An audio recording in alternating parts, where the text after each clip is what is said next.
Good evening. It is Friday, the 5th of June, and we are live from the Home Education Alliance.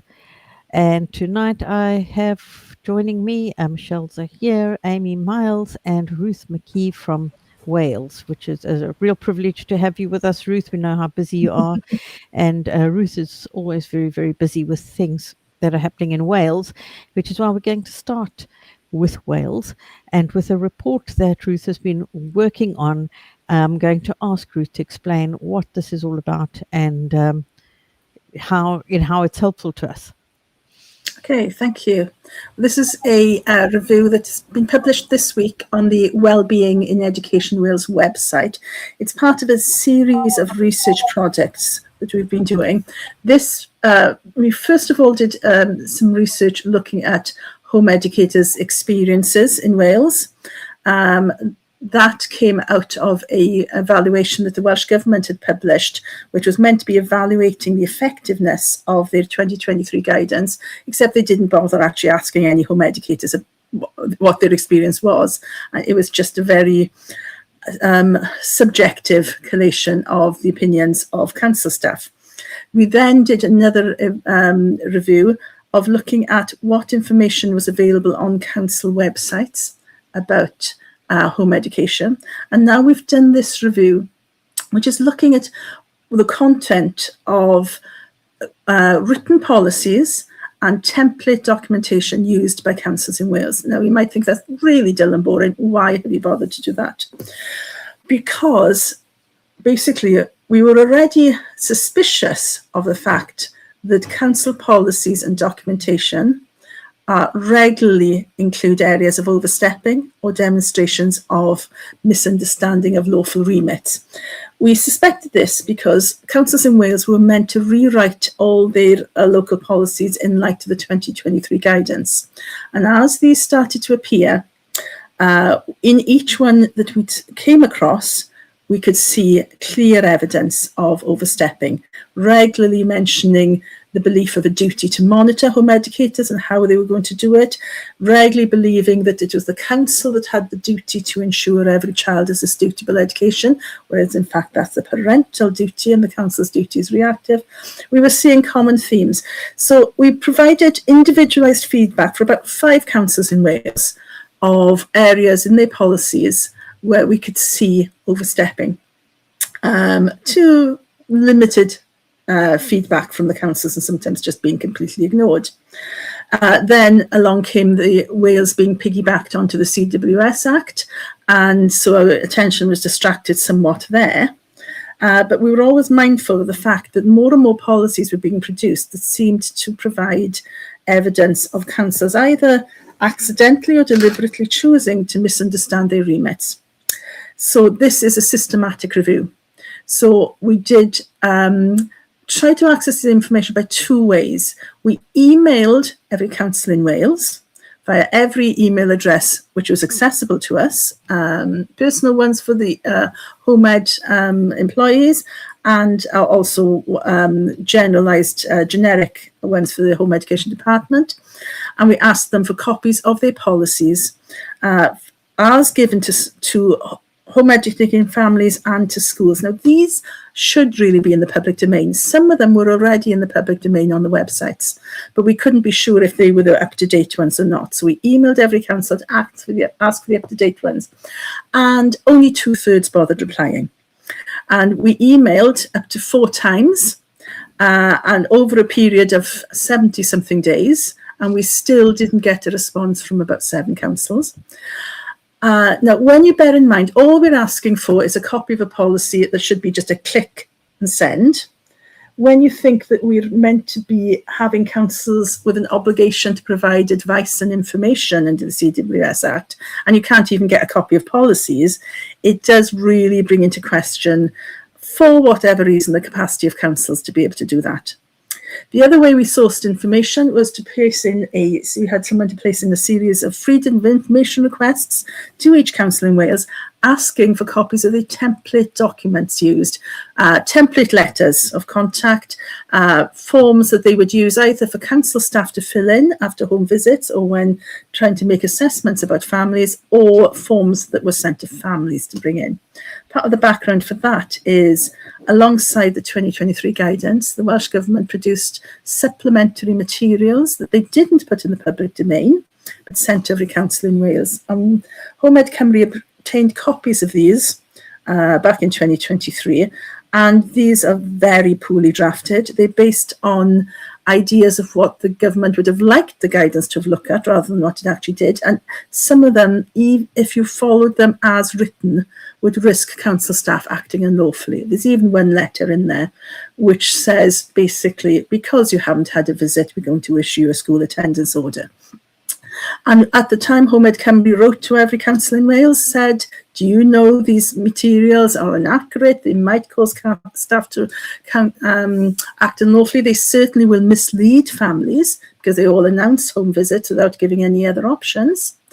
And again, we didn't have much response, and we were aware that councils were still using these materials despite warnings about the problem with them. So we obtained these. So we had copies, and not all councils bothered responding to the freedom of information requests either. Again, despite repeated prompting. Again, raising questions about accountability and accessibility of information. And to cut a very long story short, every council shows evidence of overstepping of lawful remits or misunderstanding of them, and including some pretty horrendous examples of very poorly conveyed information, but blatantly unlawful instructions and directions. The reason we did this is to demonstrate the problem with the CWS Act of, even if the measures in it were justified, which we would strongly dispute, how can you possibly consider increasing powers and remits of ordinary council staff without any measures of accountability and oversight for how they behave? We did a freedom of information request to Welsh Government, and we asked them, well, basically, you've introduced this guidance in 2023. What have you done to monitor and oversee how councils have implemented it? And the answer was nothing. So there's no one overseeing how councils implement guidance. So how can you possibly increase powers without any external, independent, impartial oversight of council contact?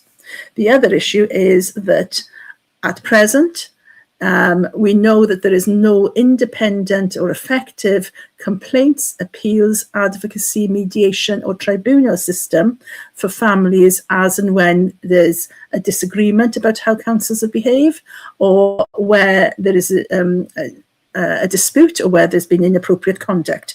We know that at the moment, all you can do is allow yourself to be prosecuted in breach of a school attendance order and put your case to a magistrate. That's bad enough under existing powers and remits. How can we consider increasing those powers and remits without those support systems for families? And you might think, well, it's as if the bill is written in the presumption that councils will always act impeccably without making mistakes and errors. And so this is demonstrating councils already make mistakes and errors. Why they do so, difficult to speculate. Is it just lack of knowledge? It can't be, because certainly Home Ed Cymru write to councils in Wales twice a year with reminders about lawful remits and appropriate conduct. Or is it a conscious choice to do so? One of the freedom of information requests revealed that a council made a note that they used to, they were still sending out letters, say, not letting families know that they could have a way of communicating other than home visits, making it appear that they had to have the home visits, and that not giving families the option of anything else until at least the second letter of contact. And they admit in that they were doing it in order to make families have visits, and made a note to say, oh, actually, I think we need to amend that letter now to give people the option of other things. But they've admitted in that that, yeah, it's great they're going to amend their letters now, but they've admitted it was a conscious decision in order to manipulate the behaviour of families into accepting visits that they would not necessarily have consented to otherwise. That's basically what it's about. It's to show that councils are already regularly overstepping their remit, and that's just from what we've got in writing. So what's in writing shows overstepping. The sister survey that we did, which is also on the Wellbeing for Education Wales website as a page, was looking at the experiences of home educators in Wales. It was a snapshot of 200 home educators, and that shows even more evidence that what's in writing actually happens in real life. And that's alluded to right down in the summary right at the bottom. We've alluded to and referenced that sister survey of showing how infrequently things like home visits or provision of samples of work are consented to with truly informed consent, because councils accidentally or deliberately mislead families into what is appropriate conduct. So the aim of this, as I say, just to repeat, is just to say, how can we possibly consider increasing powers and remit when existing ones are already abused and misused? Well, thank you, Ruth. That sounds like a really valuable piece of work. And I think if anyone wants to do something similar here in England, that would be really, really good. And, you know, there's one of the words that I've been hearing, and I think is a good word to use, is the word weaponize. And what is being weaponized is people's ignorance of the law, you know, and it's where they, you know, there's a lot of ways in which there's intention in how things are done. So I think this is a very important piece of work. And for anyone who's just joining us and doesn't know what they've joined, this is the elective home education live stream that we have about all things political around home education in the UK. And we live stream to the Home Education Action Group and the Home Education Alliance page, as well as on our YouTube channel, Home Education channel. So thank you very much, Ruth. Do you want to add something? If we are live, we apologize for our technical issues. Bear with.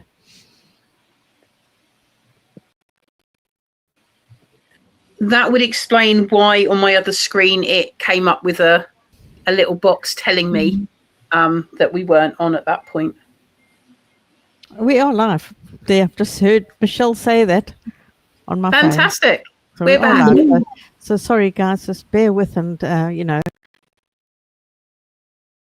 we don't have when we have technical problems, so you only have us to look at.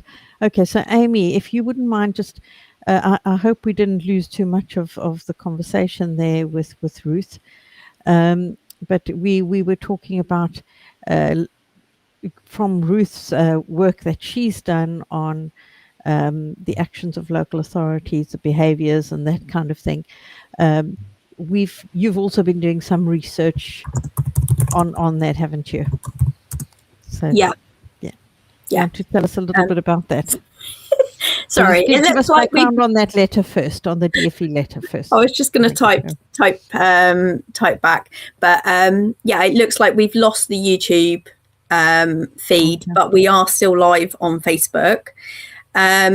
Unfortunately, you don't have my glorious graphics screen. Yes, that's what at the moment. So you know, you'll have to wait until my Substack gets published, which I hope will be done by Monday. I've written nearly 3,000 words as a write-up for what has happened, how it has happened, and the results as we now come to the deadline for the Freedom of Information requests to respond for the first time. Lots of local authorities have asked for clarification, so that then extends that period of time by another 20 days.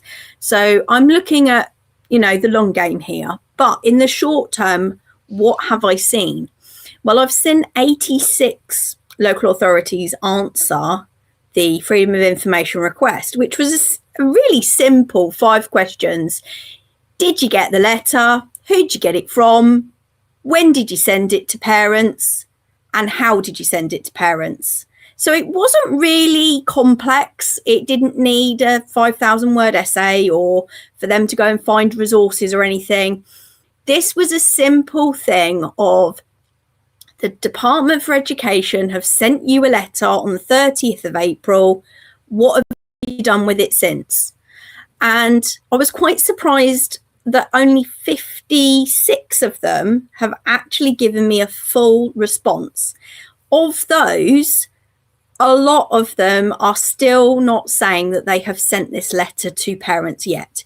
In fact, I've got several local authorities who say, no one told me to, which I then followed up by sending them the Freedom of Information request from the Department for Education that said, in fact, they did.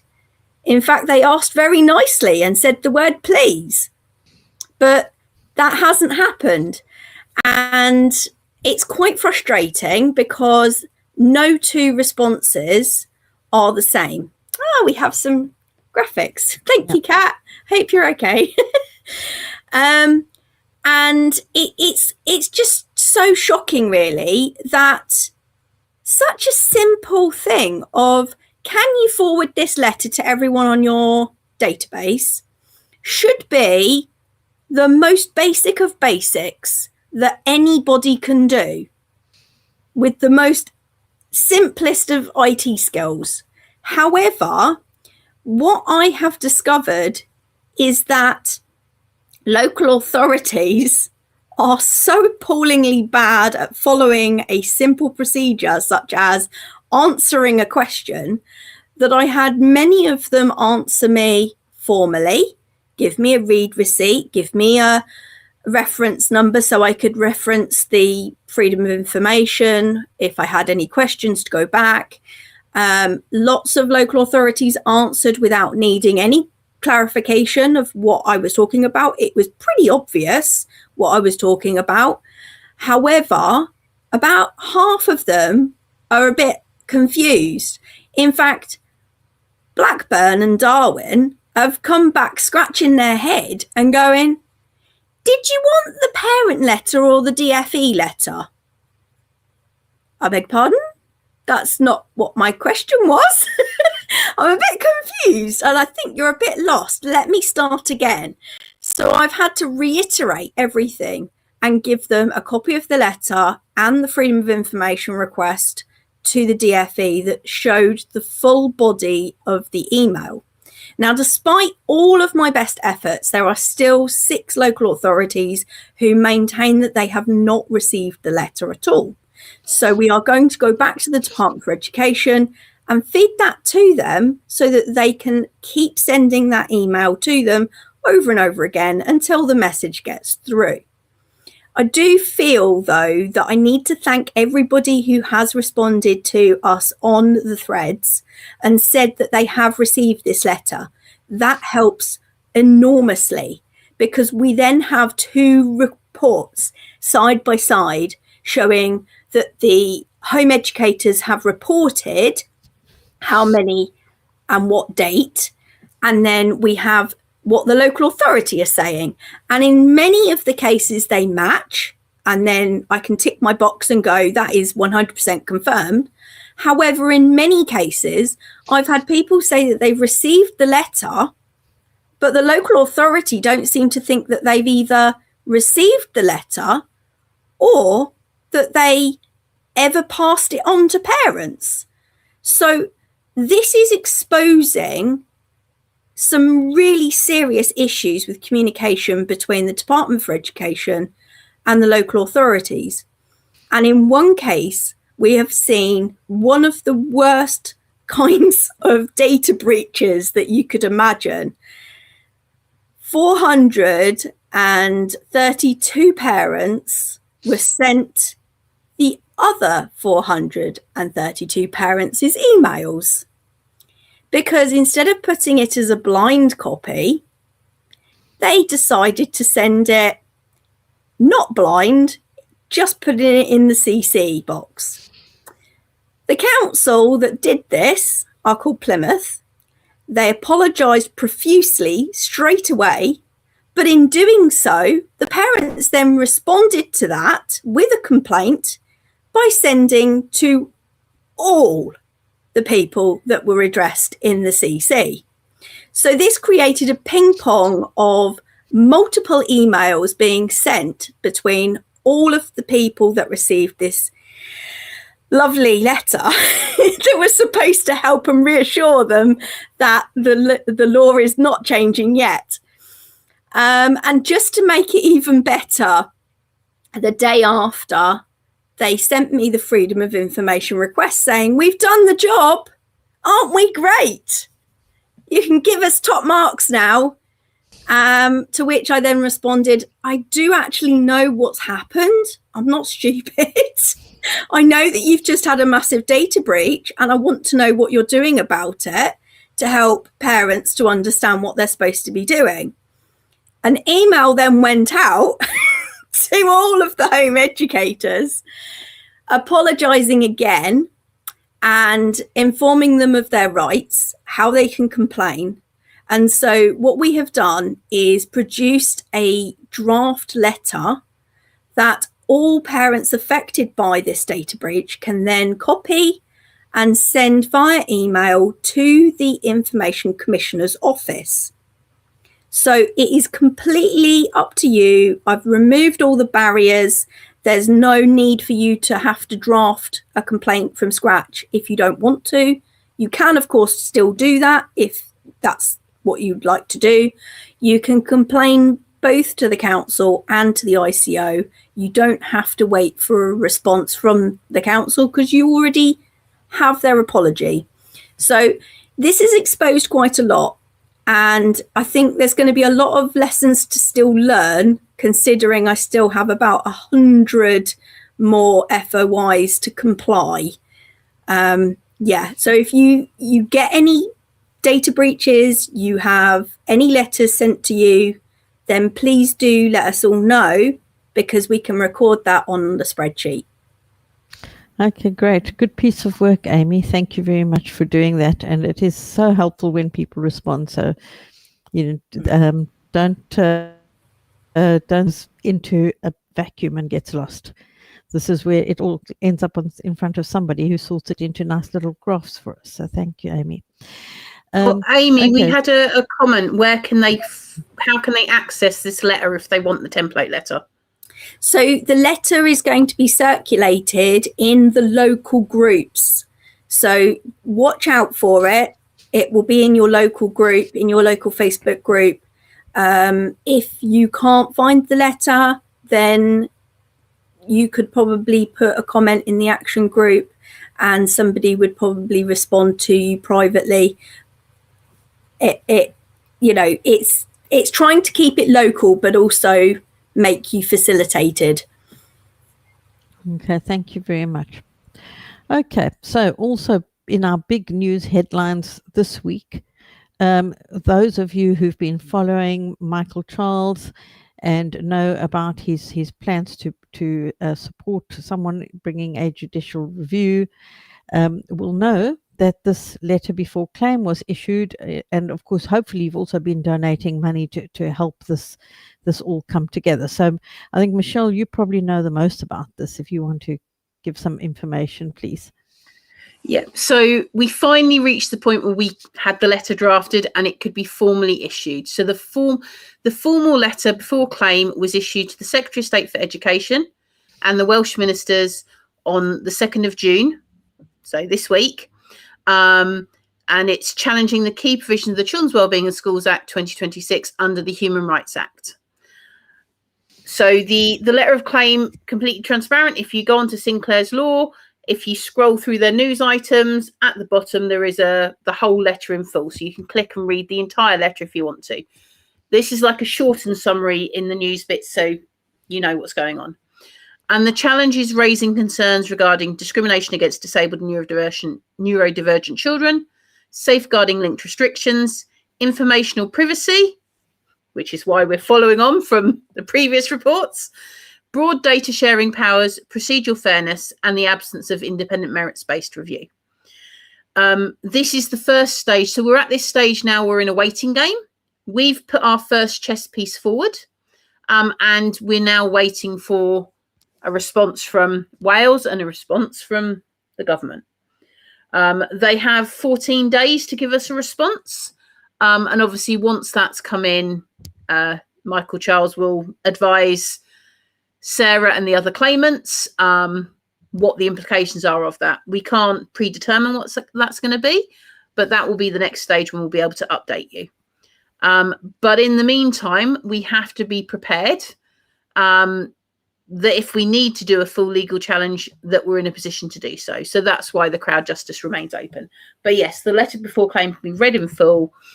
So you can read all the grounds that we're challenging. You can read the fact that it's primarily the section 38, 7 and 38 of the Act, where we're looking at Articles 8, Article 14 of the European Convention of Human Rights, and the Article 2 of the first protocol. But yeah, if you want a deep dive, it's all there for you. But equally, if you want the summary, you've got that on Sinclair's Law. They've got it in their news article. Just look for the 2nd of June. And Michael Charles has done a little statement there. And if you want the letter, you scroll to the bottom of that news article and there's the link to the whole letter. There's also the link to the crowd justice bit as well. Yeah. And all the links will appear in the chat, in the comments. And if you subscribe to our Substack, which you can, well, I'll give you the link, tell you how to get the link for that now. But if you subscribe to our Substack, this will be in your inbox on Monday as well, with all the links of things you want. If you're on Facebook, you can put exclamation Substack. Yes, exclamation mark Substack, okay? And this is a very important piece of work, because this is looking at the very heart of our concerns about the Children's Wellbeing and Schools Act, which is we believe it is what would you call it? Can't even think of my words anymore. But challenging it's what's the word, Michelle? What, the disproportionately interfering in family life? Well, it's basically there are bits in the Human Rights Act that the bill appears to be ignoring. If that's absolutely. I'm struggling with my words here tonight. I've been working too hard today, but it's also important to note it's both for England and Wales, because I did get some comments in the week where people thought, because I think when we first started the crowd justice, because Sarah, who's the lead claimant, there are other claimants in the background, but the lead claimant is Sarah, and Sarah's happy to be public name. There are other people for their own personal reasons, obviously don't want to be right on the public face. So it is England and Wales, whereas I think because Sarah's based in England, people thought we weren't including Wales. But if you look on there, you'll see the letter before claim is sent both for England and Wales. It is covering both countries. Yeah, this is to do with fundamental constitutional questions, as it says in this. It says such as parental educational autonomy, disability equality, informational privacy. If you think of the unique identifying number for children, the tracking that they're proposing, safeguarding linked stigma, and the lawful limits of state power within family life. So very, very, very important. This is really important. So if you are able to donate anything to the crowdfunder, please do. And would it be okay for me to jump to the community actions in respect of this as well right now? Would that be all right?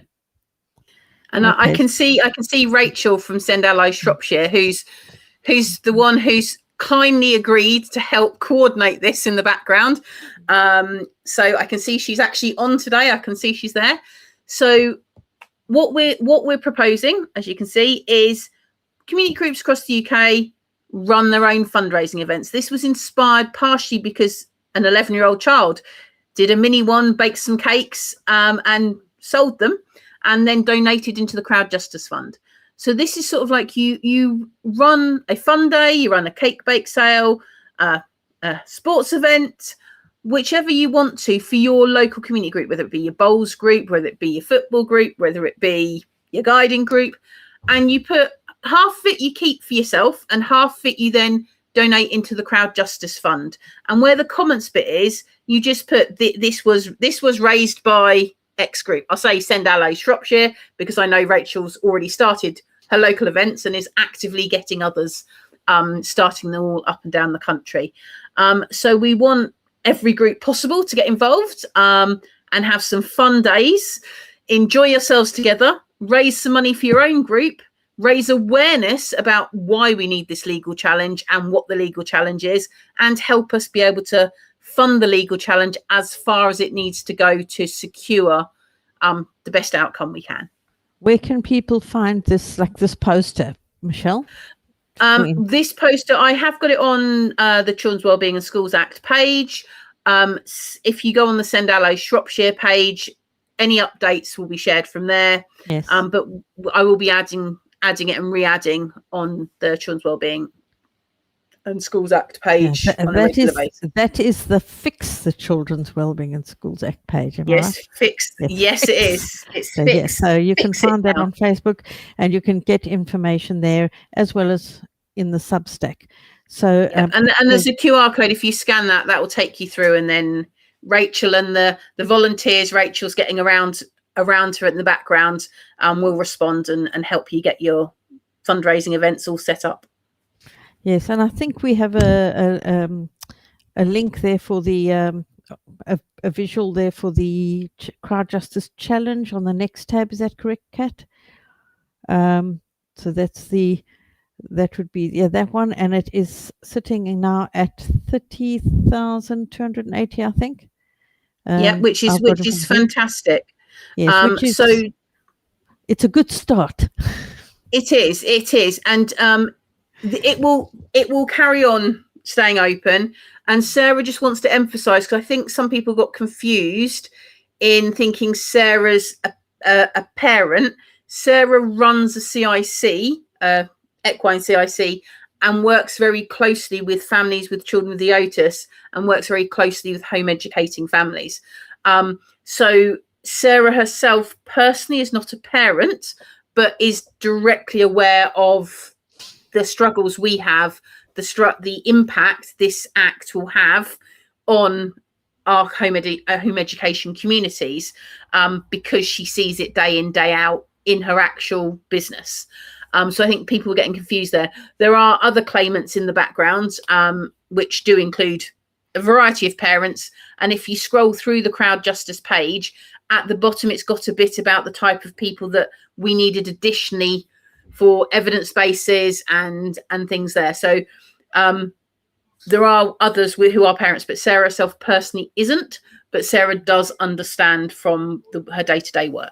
But not only that, this act, the Children's Wellbeing Schools Act, also is going to put people who run these alternative provisions and so on in very difficult positions in the future, that run these settings, and they're Absolutely. going to be impacted as well, and have to make some tough decisions.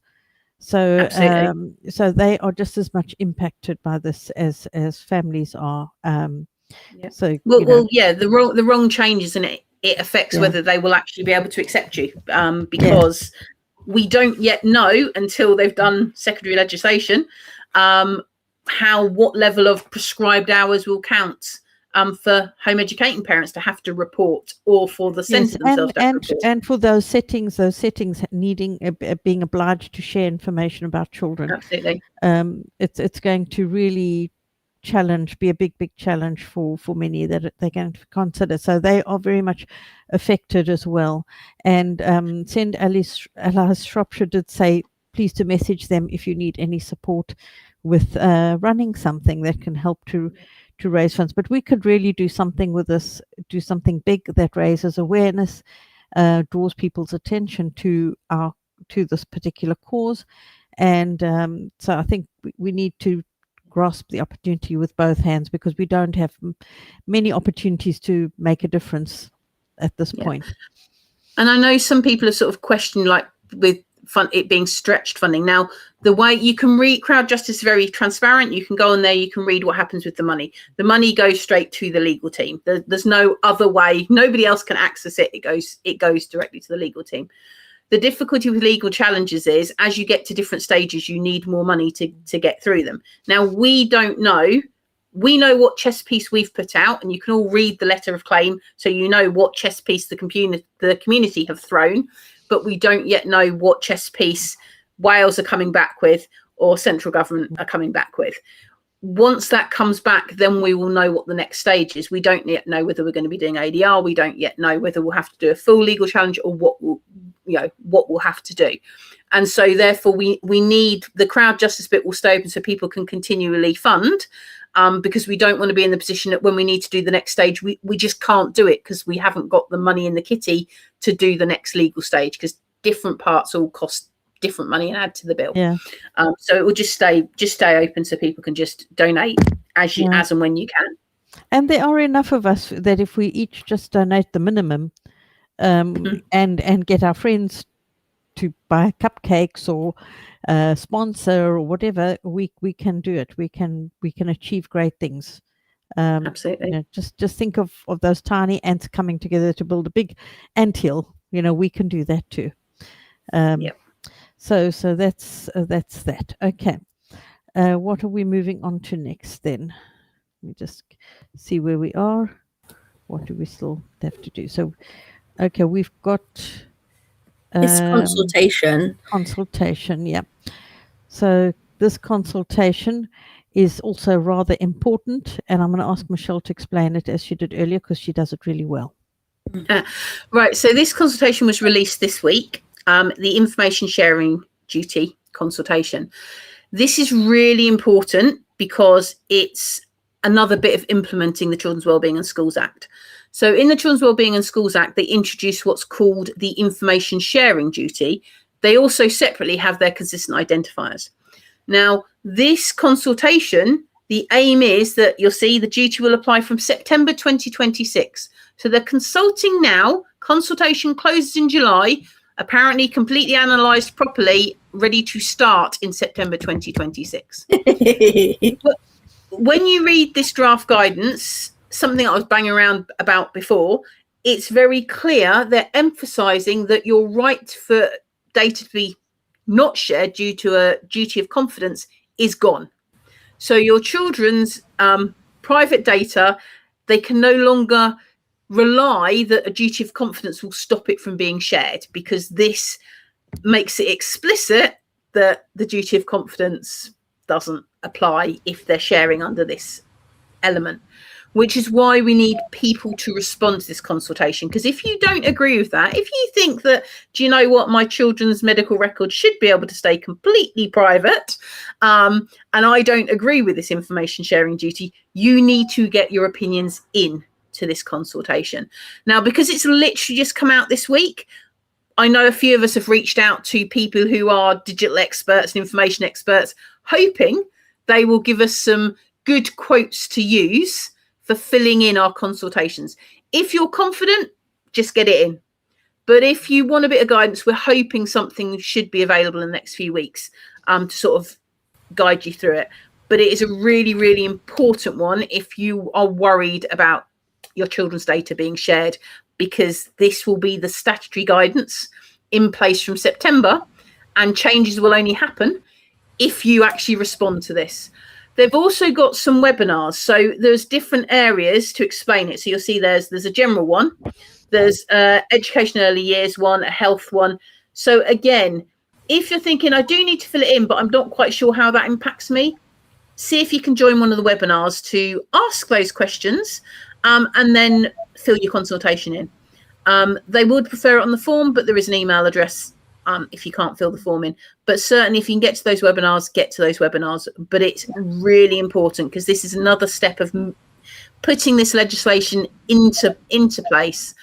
And the other bit is, if they start the information sharing duty in September and they're all sharing between each other, you can see the conclusion they're going to come to, because then when you end up with duplicate records or 3 records, as we already have for certain children, then they'll be back to, oh, we need to put this consistent identifier in. So we'll be back to the unique identifier coming in.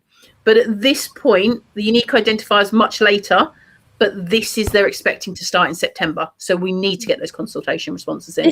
This definitely looks more accessible than the social media consultation that we had, because they're being very honest about the email address that you can send a different format. And they've got these webinars as well, which I think is absolutely amazing. I think we should have this with every consultation, to be honest. Yeah, just I do notice that we don't have a lot of time. I think what was the deadline was something in July 14th of July. Not a load of time. It's just over a month. That's a very, very short period for a consultation. It is. And also bear in mind, if you're completing this, that the legislation that we had did allow for information sharing where children were at risk. We already had that. There was never a question that you can't share information if a child is in danger or a child is at risk. And what they're looking at doing is actually just bringing those thresholds right down, and being able to share for very little reason, really. And you need to make sure that you have your say here. The act has passed, so all we can do now is damage control. Yeah. Okay, so please do get on that. And as Michelle said, we will be looking to see how we can support and help people to complete this. Okay, next up, what do we have? Let's see, I see. Okay, so stories that have come up in Wales. There's been a few headlines in a few papers about home education. Not homeschooling. Home education, and saying that these children are unlikely to sit exams.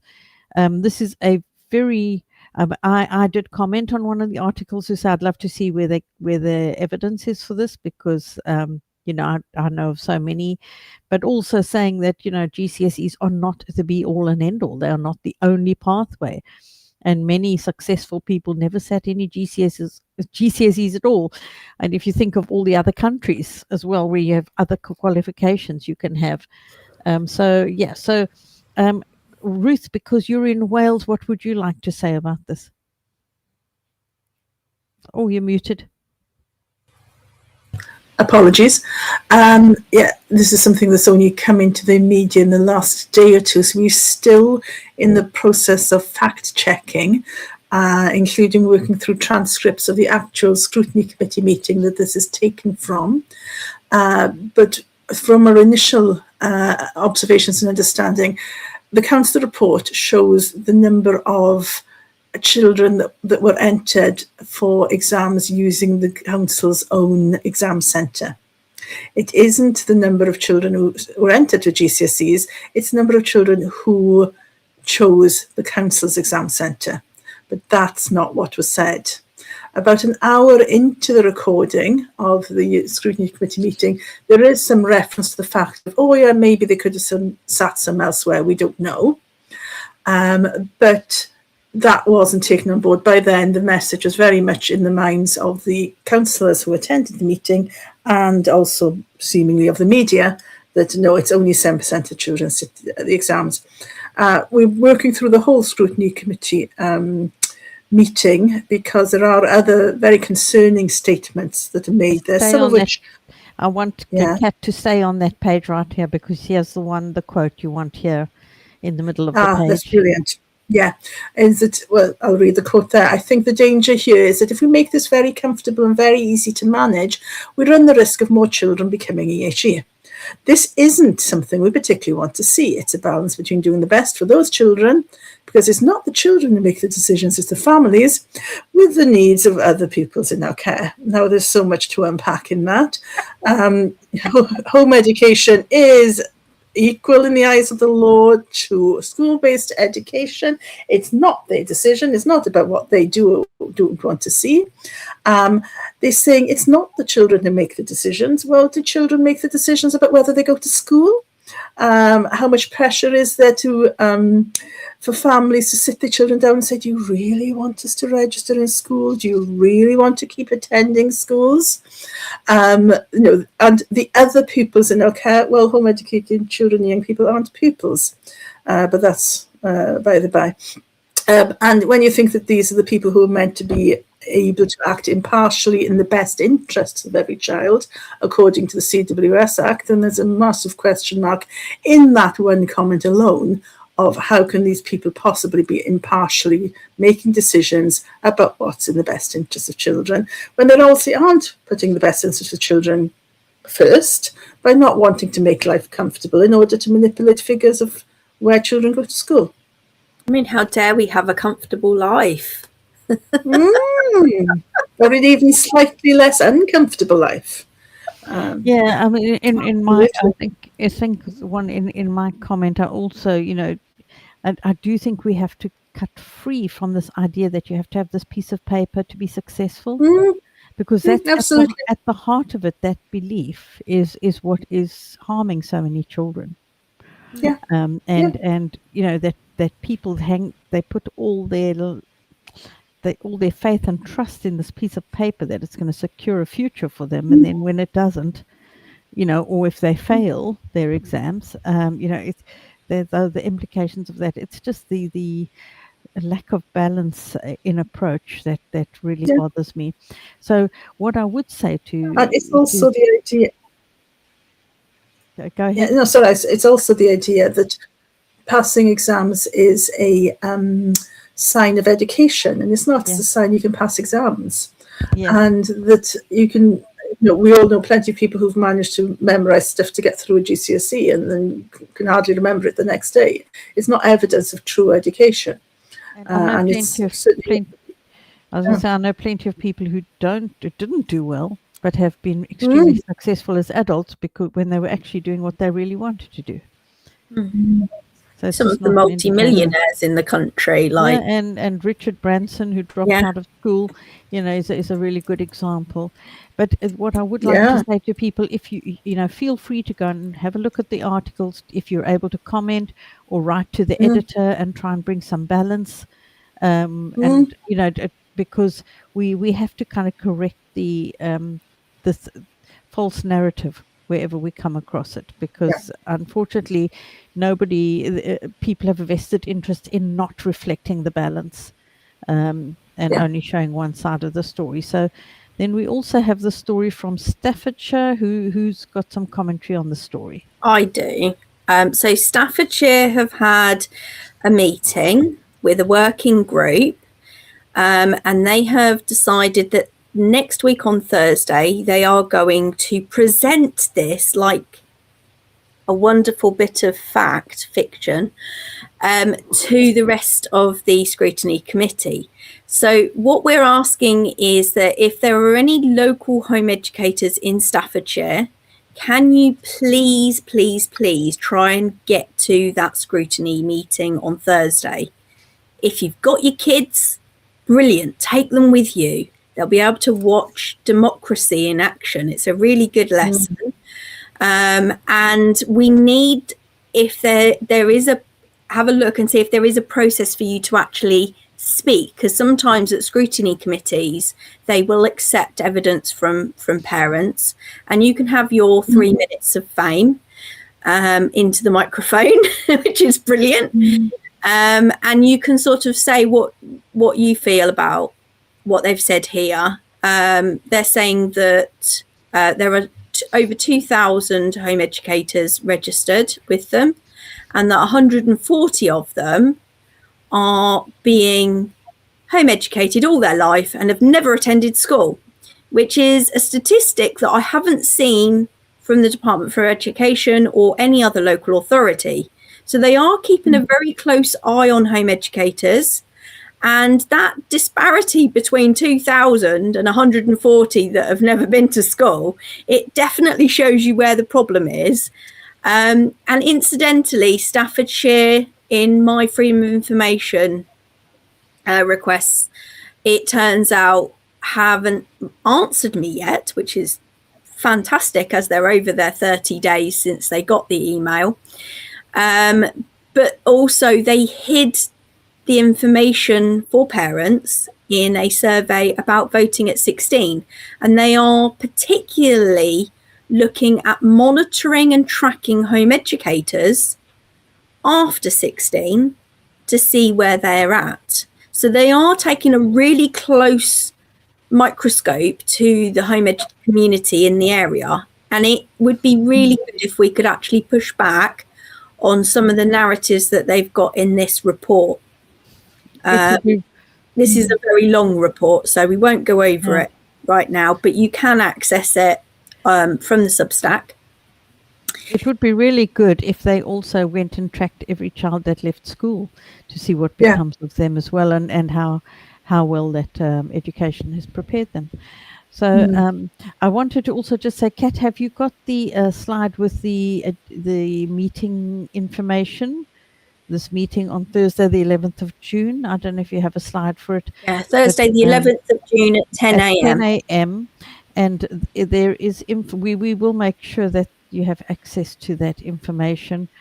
It's at the Oak Room County Building, Stafford, and there is an email address. So hopefully we can provide that for you, so that if you are in Staffordshire, there we go. Kat has very kindly found that. So here is the information, and you can go and find out about how it says we welcome your attendance at this meeting. So yeah. you're But very also, welcome. if there's an to email attend. address, then definitely email them and say, can I have my 3 minutes to present? Yes. And And they have a will read of that consider report as well, and go and underline and highlight all the bits you want to challenge. Yes, Ruth. It's just to say that I've done that in the past to scrutiny committees, and if you email in advance, it's much more likely that you're going to get the opportunity to speak. So it's definitely worth emailing, and then just having even a short soundbite or something to read out if you're not sure what to say. They do say they require a standard of mutual respect. So let's hope whatever respect you show, you get back, and get shown the same. But please don't behave in a disruptive way or in a way that brings the home education community into disrepute. We need our best foot forward at the moment.